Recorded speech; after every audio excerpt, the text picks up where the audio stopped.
جب حزقیہ بادشاہ نے یہ سنا تو اپنے کپڑے پھاڑے اور ٹاٹ اوڑھ کر خداوند کے گھر میں گیا، اور اس نے گھر کے دیوان الیاکیم اور شبنا منشی اور کاہنوں کے بزرگوں کو ٹاٹ اڑا کر آموس کے بیٹے یسایہ نبی کے پاس بھیجا، اور انہوں نے اس سے کہا، حزقیہ یوں کہتا ہے کہ آج کا دن دکھ اور ملامت اور توہین کا دن ہے، کیونکہ بچے پیدا ہونے پر ہیں لیکن ولادت کی طاقت نہیں۔ شاید خداوند تیرا خدا ربشاکی کی سب باتیں سنے، جس کو اس کے آقا شاہ اسور نے بھیجا ہے کہ زندہ خدا کی توہین کرے، اور جو باتیں خداوند تیرے خدا نے سنی ہیں ان پر وہ ملامت کرے۔ بس تو اس بقیہ کے لیے جو موجودہ ہے دعا کر۔ بس حزقیہ بادشاہ کے ملازم یسایہ کے پاس آئے، اور یسایہ نے ان سے کہا کہ تم اپنے آقا سے یوں کہنا کہ خداوند یوں فرماتا ہے کہ تو ان باتوں میں سے جو تو نے سنی ہے ان سے شاہ اسور کے ملازموں نے میری تکفیر کی ہے، نہ ڈرو۔ دیکھ، میں اس میں ایک روح ڈالوں گا، اور وہ ایک افواہ سن کر اپنے ملک کو لوٹ جائے گا، اور میں اسے اسی کے ملک میں تلوار سے مروا ڈالوں گا۔ سو ربشاکی لوٹ گیا، اور اس نے شاہ اسور کو لبنا سے لڑتے پایا، کیونکہ اس نے سنا تھا کہ وہ لکیس سے چلا گیا ہے۔ اور جب اس نے کوش کے بادشاہ ترہاکا کی بابت یہ کہتے سنا کہ دیکھ، وہ تجھ سے لڑنے کو نکلا ہے، تو اس نے پھر حزقیہ کے پاس ایلچی روانہ کیے اور کہا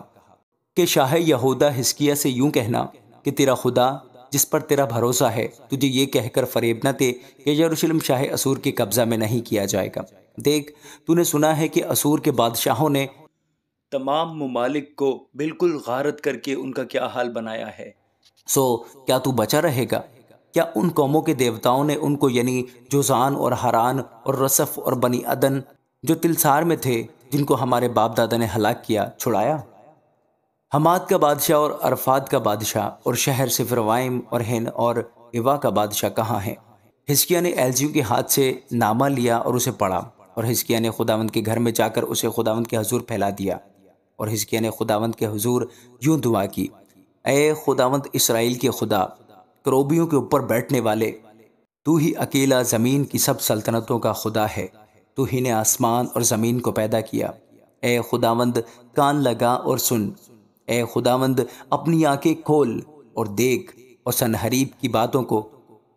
جن سے زندہ خدا کی توہین کرنے کے لیے اس نے اس آدمی کو بھیجا ہے سن لے۔ اے خداوند، اسور کے بادشاہوں نے در حقیقت قوموں کو ان کے ملکوں سمیت تباہ کیا، اور ان کے دیوتاؤں کو آگ میں ڈالا، کیونکہ وہ خدا نہ تھے بلکہ آدمیوں کی دستکاری یعنی لکڑی اور پتھر تھے، اس لیے انہوں نے ان کو نابود کیا ہے۔ سو اب اے خداوند ہمارے خدا، میں تیری منت کرتا ہوں کہ تو ہم کو اس کے ہاتھ سے بچا لے، تاکہ زمین کی سب سلطنتیں جان لیں کہ تو ہی اکیلا خداوند خدا ہے۔ تب یسایہ بن آموس نے حزقیہ کو کہلا بھیجا کہ خداوند اسرائیل کا خدا یوں فرماتا ہے، چونکہ تو نے شاہ اسور سنحریب کے خلاف مجھ سے دعا کی ہے، میں نے تیری سن لی، اس لیے خداوند نے اس کے حق میں یوں فرمایا ہے کہ کنواری دختر سیون نے تجھ کو حقیر جانا اور تیرا مضحکہ اڑایا ہے، یروشلم کی بیٹی نے تجھ پر سر ہلایا ہے، تو نے کس کی توہین و تکفیر کی ہے؟ تو نے کس کے خلاف اپنی آواز بلند کی اور اپنی آنکھیں اوپر اٹھائیں؟ اسرائیل کے قدوس کے خلاف۔ تو نے اپنے قاصدوں کے ذریعہ سے خداوند کی توہین کی اور کہا کہ میں بہت سے رتھوں کو ساتھ لے کر پہاڑوں کی چوٹیوں پر بلکہ لبنان کے وسطی حصوں تک چڑھایا ہوں، اور میں اس کے اونچے اونچے دیوداروں اور اچھے سے اچھے صنوبر کے درختوں کو کاٹ ڈالوں گا، اور میں اس کے دور سے دور مقام میں جہاں اس کی زرخیز زمین کا جنگل ہے گھسا چلا جاؤں گا۔ میں نے جگہ جگہ کا پانی کھود کھود کر پیا ہے، اور میں اپنے پاؤں کے تلوے سے مصر کی سب ندیاں سکھا ڈالوں گا۔ کیا تو نے نہیں سنا کہ مجھے یہ کیے ہوئے مدت ہوئی، اور میں نے اسے قدیم ایام میں ٹھہرا دیا تھا؟ اب میں نے اسی کو پورا کیا ہے کہ تو فصیلدار شہروں کو اجاڑ کر کھنڈر بنا دینے کے لیے برپا ہو۔ اسی سبب سے ان کے باشندے کمزور ہوئے، اور وہ گھبرا گئے اور شرمندہ ہوئے، وہ میدان کی گھاس اور ہری پود اور چھتوں پر کی گھاس اور اس اناج کے مانند ہو گئے جو بڑھنے سے بیشتر سوکھ جائے۔ لیکن میں تیری نشست اور آمد و رفت اور تیرا مجھ پر جھنجھلانا جانتا ہوں۔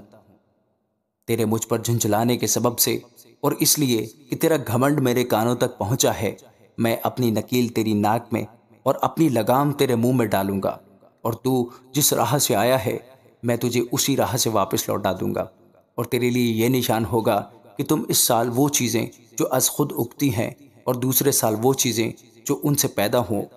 کھاؤ گے، اور تیسرے سال تم بونا اور کاٹنا اور داغستان لگا کر ان کا پھل کھانا، اور وہ بقیہ جو یہودا کے گھرانے سے بچ رہا ہے پھر نیچے کی طرف جڑ پکڑے گا اور اوپر کی طرف پھل لائے گا، کیونکہ ایک بقیہ یروشلم سے اور وہ جو بچ رہے ہیں کوہ سیون سے نکلیں گے۔ خداوند کی غیوری یہ کر دکھائے گی۔ سو خداوند شاہ اسور کے حق میں یوں فرماتا ہے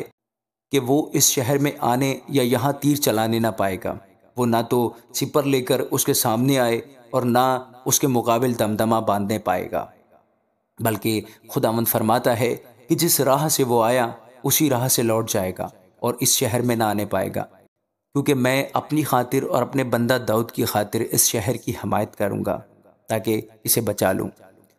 سو اسی رات کو خداوند کے فرشتہ نے نکل کر اسور کی لشکرگاہ میں 1,85,000 آدمی مار ڈالے، اور صبح کو جب لوگ سویرے اٹھے تو دیکھا کہ وہ سب مرے پڑے ہیں۔ تب شاہ اسور سنہریب وہاں سے چلا گیا اور لوٹ کر نینوا میں رہنے لگا، اور جب وہ اپنے دیوتا نسروک کے مندر میں پوجا کر رہا تھا تو ادر ملک اور شرازر نے اسے تلوار سے قتل کیا اور ارارات کی سرزمین کو بھاگ گئے، اور اس کا بیٹا اسر حدون اس کی جگہ بادشاہ ہوا۔ آمین۔